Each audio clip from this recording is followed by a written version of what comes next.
Ele achou que agora? Você está com a mamãe, Dudu? Quero dar bom dia para quem está online com a gente, nos acompanhando. Quero falar para você colocar o seu celular no silencioso, se você puder. E eu mandei para você uma enquete. Aí no grupo de WhatsApp. E a enquete versava sobre isso daqui.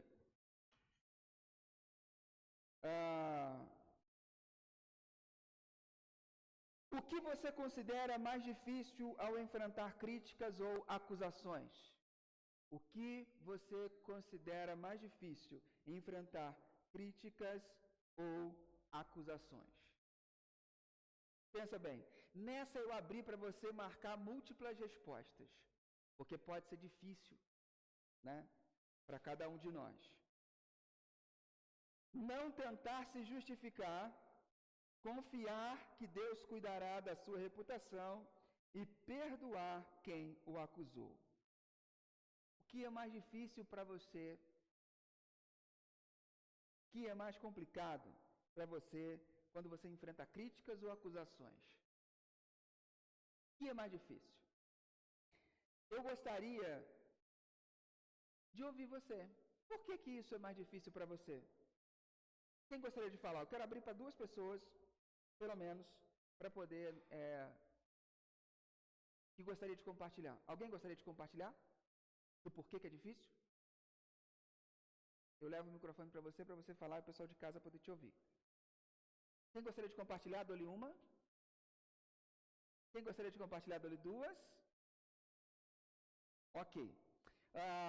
Então, votou aqui, a maioria das pessoas votou em não tentar se justificar. É o mais difícil para a gente. Ok. A caminhada cristã, ela é moldada por escolhas que desafiam as normas deste mundo. E o que eu vou falar com você aqui hoje é algo muito impopular. É algo muito difícil de se lidar, mas é uma das grandes verdades da vida cristã. Eu queria que você abrisse o coração para isso, porque isso vai contra muita coisa do que você aprendeu, muita coisa do que você está acostumado como está acostumado a se relacionar com as coisas e com as pessoas. Então eu quero lidar com você sobre escolhas que transformam. Nós já falamos sobre, primeira escolha que pode transformar seu ano é viva na luz. A segunda escolha que pode transformar seu ano, que é viva na luz, que é trate seriamente com o pecado, não brinque com isso. A segunda é escolha viver em humildade. E hoje eu quero falar sobre uma escolha que é não se defenda. Não se defenda. Uma dessas escolhas difíceis para a nossa vida é abrir mão do direito de se defender e de justificar nossa reputação. Afinal de contas, o que pensam de nós é muito importante para a gente. Ou não? É muito importante para nós. Não deveria, mas é. E nós temos uma tendência muito grande a justificar as nossas ações. Nós temos uma tendência muito grande a defender a nossa reputação. O A.W. Tozer, ele vai dizer uma frase muito interessante. Ele fala assim: Deus luta por aqueles que confiam nele. Deus luta por aqueles que confiam nele. A gente vive num mundo de valorização da autopromoção e da autodefesa. E nesse mundo, seguir o exemplo de Cristo é um chamado de fé, humildade e dependência total de Deus. Não é fácil. Não é tão simples. Você já viu esse filme? Quem já viu esse filme?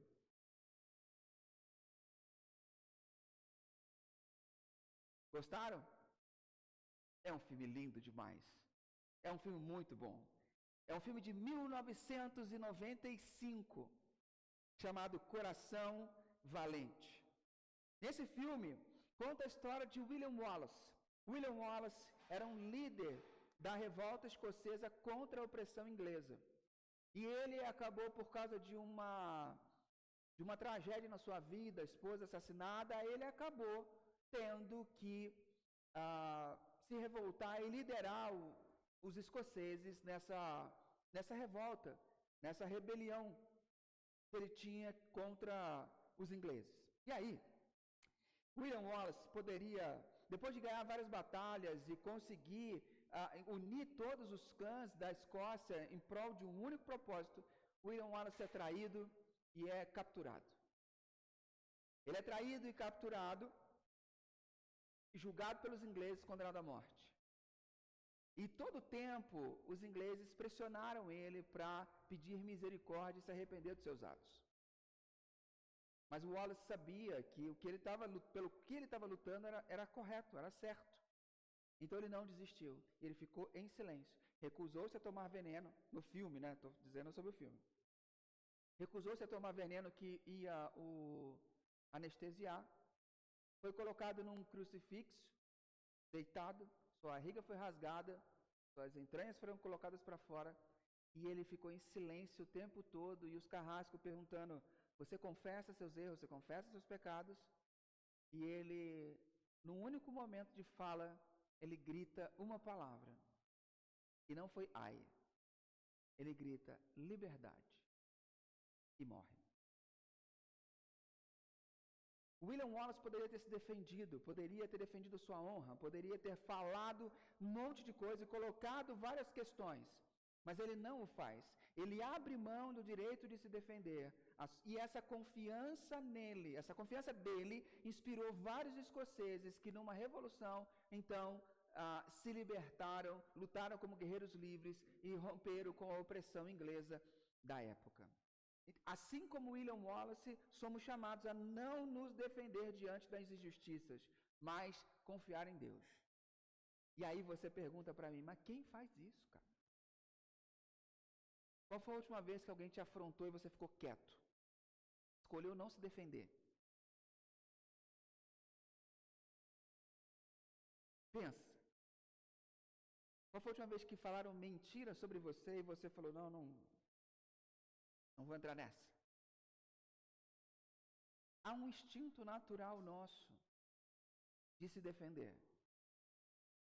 Quando o marido nos acusa, você colocou ali, você é bagunceira, sobe o negócio. E a esposa começa a colocar, não, porque em 1945, aí ela começa, pá. O que é isso? Me chamar de bagunceira? Acontece no trabalho. Quando alguém quer dar uma desperto, não quer cair das graças do gerente, não quer cair das graças de um cliente importante, coloca a culpa em você. Mas foi fulana não entregou a tempo, fulano não fez a tempo. Aí você fica de boa? Não. Às vezes você tem condição de falar e se defender, às vezes você só fica irritado por dentro, querendo acabar com o mundo. Nossa vida é assim. Só que, quando nós olhamos para a vida de Jesus, através dos olhos de Pedro, nós aprendemos algo diferente. 1 Pedro capítulo 2, a partir do versículo 21, vai dizer para nós: porque Deus os chamou para fazerem o bem, mesmo que isso resulte em sofrimento, pois Cristo sofreu por vocês. Ele é seu exemplo. Sigam seus passos. Ele nunca pecou, nem enganou ninguém.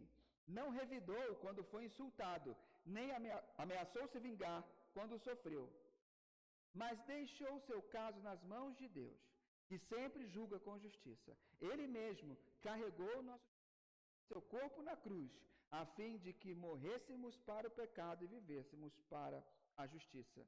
Por suas feridas somos curados. Vocês eram como ovelhas desgarradas, mas agora voltaram para o pastor, o guardião da sua alma. O que esse texto revela para nós sobre Jesus através da ótica de Pedro ou através da palavra do próprio Deus? A primeira coisa que esse texto revela para nós é que o exemplo de Cristo no sofrimento injusto. O exemplo de Cristo no sofrimento injusto. Duas palavras chamam a atenção aqui nesse primeiro pedaço do texto. Porque Deus o chamou e Ele é seu exemplo. Ele o chamou e Ele é seu exemplo. Deus nos chamou para quê? Deus nos chamou para fazer o bem, mesmo que isso resulte em sofrimento. Isso não é uma palavra amigável na nossa cultura. Olha, Deus te chamou para sofrer. Deus te chamou para você caminhar 1 milha a mais. Deus te chamou para você pagar o preço, mesmo quando você não tem culpa no cartório. Isso não é comum. Não é normal ouvirmos esse tipo de situação e circunstâncias. Porque o apóstolo Pedro, ele conecta o sofrimento de Cristo com a nossa vocação. Ele diz que nós somos chamados para a mesma coisa que Jesus foi chamado. Então, precisamos reinterpretar o nosso sofrimento. Essas duas palavras que eu citei, Deus nos chamou, está no grego, num verbo chamado auristo, numa conjugação chamada auristo passivo, que enfatiza que o sofrimento faz parte da vocação cristã.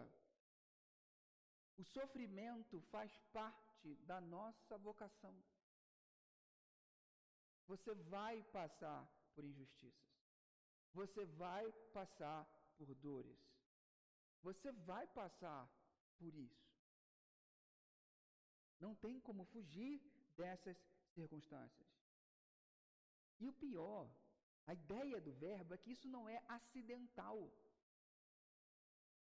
Isso é propósito de Deus para as nossas vidas. Espera aí, pastor, você está falando que é propósito de Deus que eu passe por dores e sofrimento? Sim. É isso que Pedro está falando. Se você achar que a sua vida vai ser um mar de rosas e sua vitória vai ser gosto de mel, desculpa, você tem que trocar de igreja. Porque eu não vou pregar isso para você, porque não é o que a Bíblia diz. A Bíblia diz que o Senhor vence todas as batalhas. Mas Ele em nenhum momento diz que a nossa vida vai ser super tranquila. Então, a primeira coisa que eu preciso entender é que o sofrimento faz parte da minha vida. A segunda coisa que eu preciso entender é que ele fala aqui é o exemplo. Fala assim, ele é seu exemplo, sigam seus passos. A palavra é hipogramon, que significa, é um padrão a ser imitado. Já viu quando o professor vai e cria o formato, a linha da letra, faz pontinho, pontinho, pontinho, para a criança só vir e completar? Já viu esse negócio? Quando você faz um caminho para a criança poder andar ou para poder escrever, é essa a ideia daqui. Que à medida em que você vai seguir nos pontinhos de Jesus, Ele vai te ensinando. Ele vai te guiando por situações específicas. Ou seja, Ele é o exemplo. Então, se Ele é o exemplo, ou seja, se Ele sofreu, os pontinhos que ligam a minha jornada vão me levar para o sofrimento, para as dores. Porque através desses sofrimentos, essa palavra essas linhas ensinam a criança. Ou seja, Jesus vai colocar alguns sofrimentos e situações difíceis na sua vida para te educar e te ensinar. É por isso que você vai passar por essas circunstâncias. E aqui Pedro faz uma menção, ele lembra do texto de Isaías, capítulo 53, versículo 9, quando diz que Jesus é o servo sofredor. Jesus foi chamado a sofrer para cumprir o propósito de Deus. E nós também somos chamados, porque Ele é o exemplo. Então nós também somos chamados, de certa forma, em certa medida, a sofrer, a fazer o bem, mesmo que enfrentando injustiças sobre nossas vidas. Imagine um professor que vai ensinando a linha guia para os seus alunos. O que essa linha guia faz? Além dessa guia ensinar, ela guia as crianças. Ela ensina e guia. Assim é Deus na nossa vida. Os momentos de dificuldade da nossa vida nos ensinam e nos guiam para nos tornarmos mais parecidos com Jesus. Ou seja, com a história de Jesus eu aprendo como viver. Cristo traçou o padrão de como agir, como reagir nas injustiças. Como que Jesus reagiu nas injustiças dele? É isso que ele está dizendo para nós. E é isso que é difícil demais engolir. Quando você é injustiçado, você não é culpado, Jesus disse o quê? Ficou em silêncio e na hora falou: perdoa, Pai, porque eles não sabem o que fazem. Jesus até fala: se eu pedisse ao meu Pai, Ele enviaria miríades de anjos que viriam para me defender e acabariam com essa palhaçada toda. Mas Ele não faz. Por quê? Porque a vida de Jesus é para nos ensinar como viver. Como viver. E aí eu pergunto para você, onde você tem tentado provar algo para os outros ou justificar as suas ações?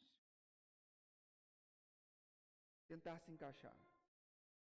Pense, lembre-se que Jesus, diante de Pilatos, permaneceu em silêncio, mesmo sabendo que ele tinha razão. Jesus fala: nenhum poder e seria dado a você se do céu não fosse te dado. Você não teria poder nenhum. Jesus se submeteu àquilo. A segunda coisa, então Jesus é o exemplo de sofrimento injusto. Não há sofrimento injusto que você possa passar que Jesus não tenha passado. A segunda coisa que é importante você pensar aqui hoje é: a justiça de Deus é o alicerce da nossa confiança. A justiça de Deus é o alicerce da nossa confiança. Olha o que o texto diz: Ele mesmo carregou nossos pecados em seu corpo na cruz, para que estivéssemos mortos para o pecado e vivêssemos para o que é certo. Por suas feridas, vocês são curados. Jesus tomou sobre si o nosso pecado, e com isso ele revelou o caráter justo e amoroso de Deus. Porque com Deus a justiça é perfeita. A gente não consegue compreender como uma pessoa consegue ser justo e amoroso ao mesmo tempo. Porque para nós, ser amoroso, o amor cobre a justiça. O amor, então, com relação à filha, é muito interessante isso. Se eu for duro, eu não estou sendo amoroso. Se eu for justo, eu não vou ser amoroso. Se eu for amoroso, eu não vou ser justo. Então, muitos pais e mães, eles se perdem nessa de eu preciso ser justo e ser amoroso. Como que eu faço isso? O negócio é que a gente olha sempre para nós como referência. E nós somos seres humanos, mas Jesus, Ele é um ser humano perfeito. Em Deus, justiça e amor andam juntos. Justiça e amor são equivalentes. Deus consegue ser tanto justo quanto amoroso. E é por isso, quando você lê o Primeiro Testamento, tem muitos casos que você não entende como que Deus pode fazer um negócio desse. No Segundo Testamento, Ele é muito mais amoroso. Eu olho para Jesus e vejo Jesus amando, mas eu olho para Deus no Primeiro Testamento, é guerra, é matança, é palma e castigo e uau. E aí você fala assim, por quê? Cara, é muito estranho, porque não é possível. Porque na sua cabeça, justiça e amor são antagônicos. Corrigir um filho, dar uma chinelada no bumbum, o outro vai falar assim, nossa, que maldade! Você não consegue ver amor nisso. Deus consegue ver amor na correção. A gente já não consegue tão facilmente. Dificilmente a gente vai ter conversas duras com as pessoas, vai ter conversa dura com os filhos, com o namorado, com o marido, e a gente, o que a gente faz quando a gente vai ter essa conversa dura? A gente vomita. A gente vai guardando, aquilo vai virando uma sopa ácida dentro da gente que a gente vai... Não há conversa. A gente não conversa, a gente vomita em cima das pessoas. A gente só vomita. Percebe? Esse é o grande lance, porque para a gente não consegue, mas Deus consegue conciliar muito bem. Deus, Ele manifesta a sua justiça. Muita gente pensa assim, mas Deus, quando fala de justiça, é só na vida futura, né? É só lá na frente, quando a gente morrer, ressuscitar, Ele vai colocar os maus, vão tudo para o inferno, os bons que receberam Jesus vão para o céu, e aí as coisas vão ser igualadas. Mas aqui nessa vida, o caos. Não! Deus manifesta a justiça dEle na nossa vida nesse tempo. Neste tempo. Deus corrige desequilíbrios, traz consequências para os pecados. Talvez não seja como você gostaria. Lê o livro de Juízes. No livro de Juízes você percebe muito isso. Deus dando uma condenação e trazendo a justiça na mesma geração. Na mesma geração. Então eu queria que você pensasse comigo o seguinte, eu quero colocar isso aqui em pratos limpos. Como Deus opera a sua justiça em nossa vida? Como é que Deus opera a sua justiça em nossa vida? Eu coloquei 3 formas que eu acho claras da gente poder enxergar como Deus opera a justiça em nossa vida. Primeiro, Deus opera a justiça em nossa vida por meio da sua palavra. O Espírito Santo torna as palavras de Deus entendíveis para nós. Ele torna isso entendível para nós. A segunda coisa é por meio de outras pessoas. Amigos verdadeiros são instrumentos de Deus para nos encorajar e nos corrigir. Então, se você caminha sozinho, você não tem essa faceta de como que Deus pode te orientar e fazer a sua justiça. Por isso que a vivência cristã é comunitária, não é individual. É comunitária. E em terceiro, Deus opera a sua justiça na nossa vida por meio das circunstâncias. Deus organiza eventos e encontros, lugares certos, momentos certos, de acordo com a sua soberania. Deus coloca você em circunstâncias em que você falava, cara, como é que eu me meti nisso? Eu não queria ter entrado nessa. Eu não queria ter, mas eu acabei estando.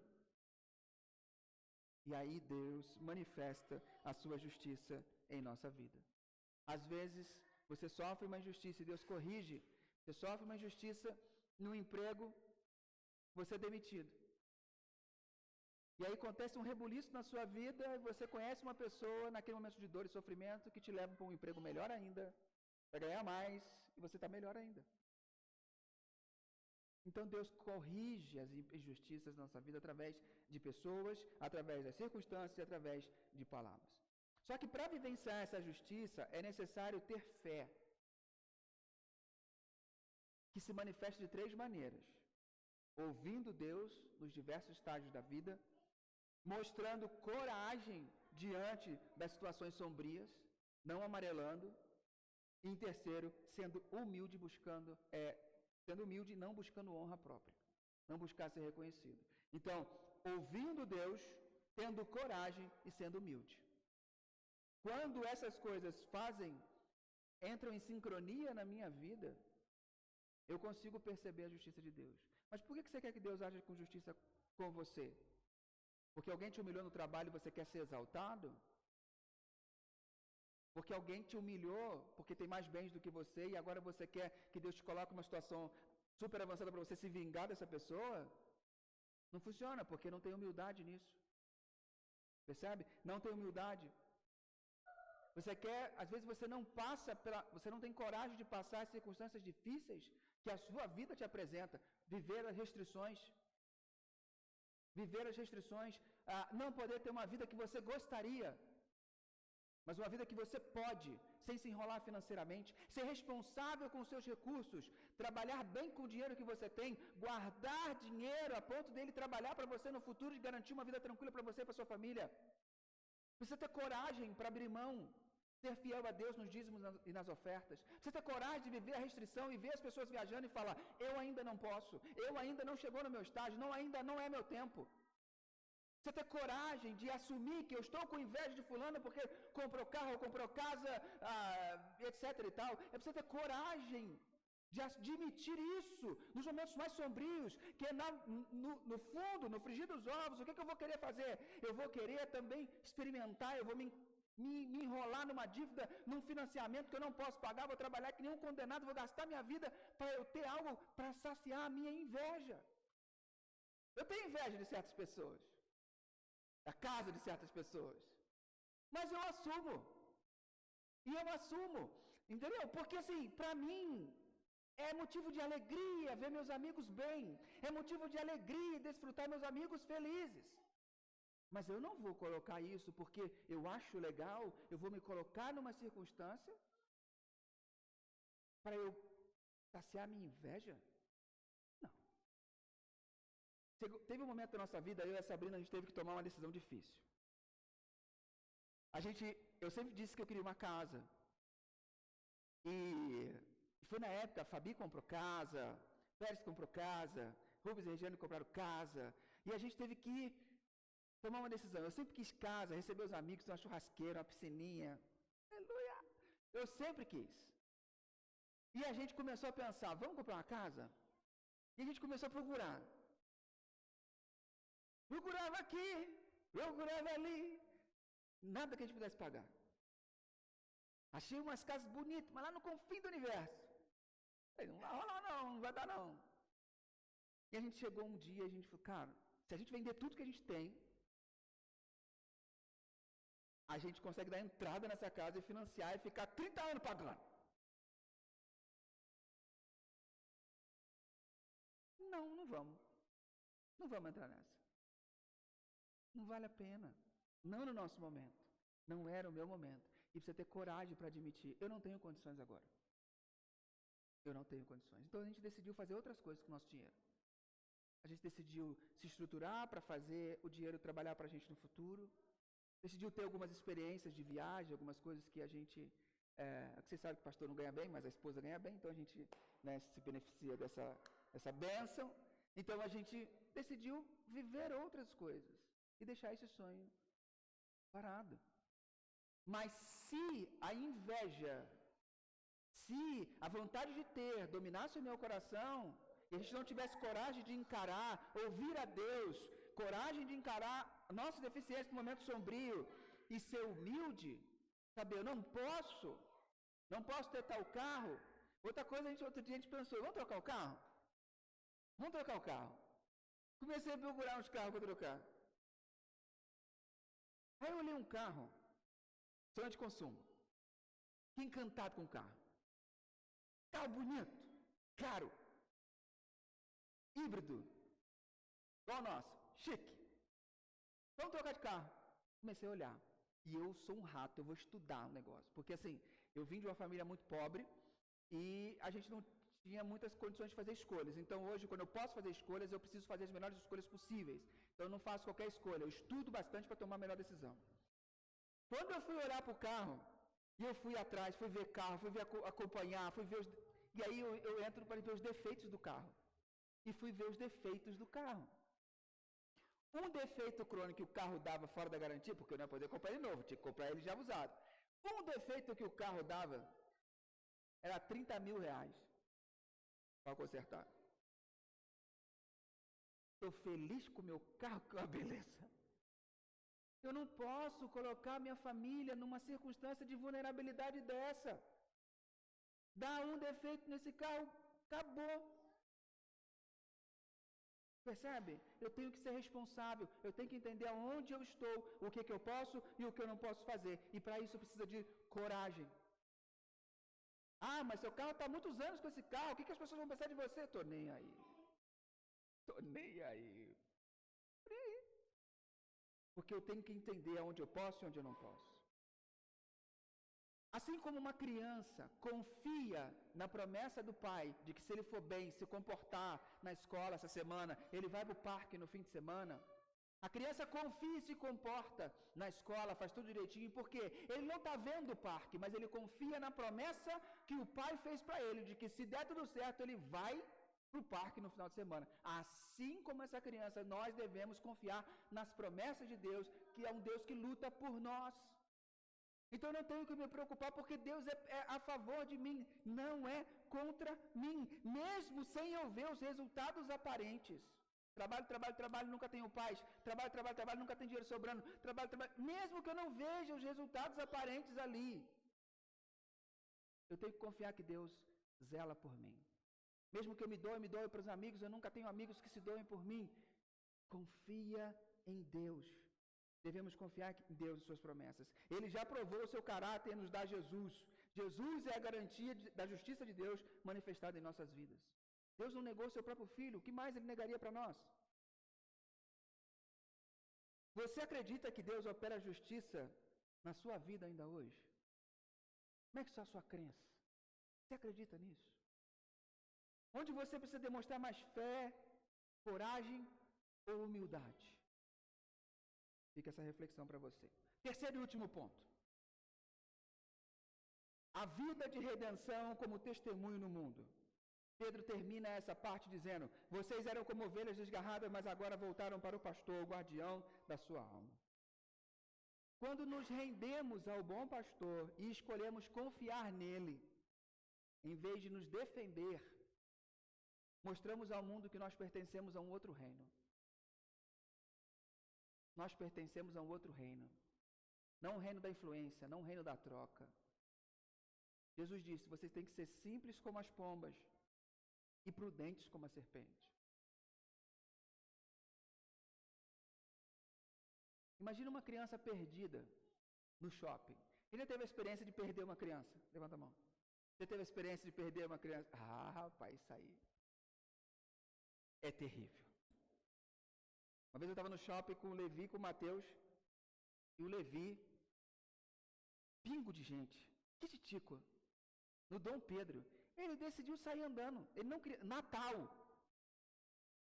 Natal, Dom Pedro, shopping Dom Pedro. A passarela que passa por cima da praça de alimentação, ele soltou minha mão e foi embora. Eita nada. Aí eu fui acompanhando ele de longe. E ele foi andando. Mano, ele foi andando. Quem conhece o shopping Dom Pedro sabe, no meio da praça de alimentação, ele foi até a Casa Bahia. Entrou naquele corredor e foi embora. Chegou uma hora que eu cansei. Eu catei ele, segurei e falei: gosta de castigo. Mas quem já teve a experiência da criança se perder, quando ela é achada, o que acontece? Ela gruda no pai, na mãe, no tio. Ela gruda, porque ela está segura. Ela gruda. Porque agora acabou. Acabou a dor, acabou a perda. Acabou. Imagina, eu perdi no Dom Pedro. Tem gente que perde criança na Disney. Você imagina uma loucura. Mas enfim, quando o pai acha essa criança, a reação é imediata, é segurar ele, confiar que agora ela está segura. Agora essa criança está segura. Então, quando escolhemos não reagir às injustiças, quando nós escolhemos não reagir às injustiças e nos rendemos ao bom pastor, nós mostramos ao mundo que a nossa segurança e descanso estão nele e não em nossas próprias forças. O reino de Deus, a qual nós pertencemos, é radicalmente diferente do mundo ao nosso redor. Aqui, não precisamos lutar por reconhecimento ou nos defender diante das injustiças. Jesus, o verdadeiro pastor, tomou sobre si a nossa culpa, enfrentou as injustiças em nosso lugar e garantiu a justiça final na cruz.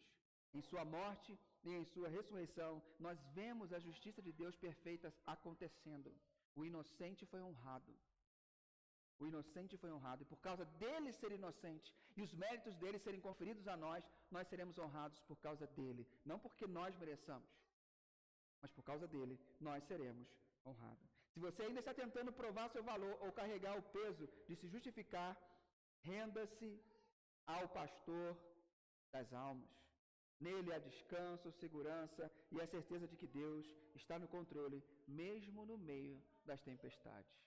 Para esse ano, ouse não se defender. Deixe que Deus te defenda. Cassiano tem uma canção muito antiga que fala: Deus vai na frente, abrindo o caminho, quebrando as correntes, tirando os espinhos. Ordena aos anjos para contigo lutar. Ele abre as portas para ninguém mais fechar. Ele trabalha para quem nele confia. Caminha contigo de noite ou de dia. Então, meu irmão, erga as suas mãos, sua bênção chegou. Comece a cantar com muito louvor. Esse é o nosso Deus, que nos defende e que está a nosso favor. Cristo é o exemplo perfeito de como lidar com injustiças. A justiça de Deus é o fundamento da nossa confiança, e viver sem se defender é um testemunho poderoso de dependência em Deus. Amém? Então agora eu quero despedir do pessoal que está em casa, que Deus te abençoe, te guarde, tenha uma ótima semana, até a próxima semana. Aqui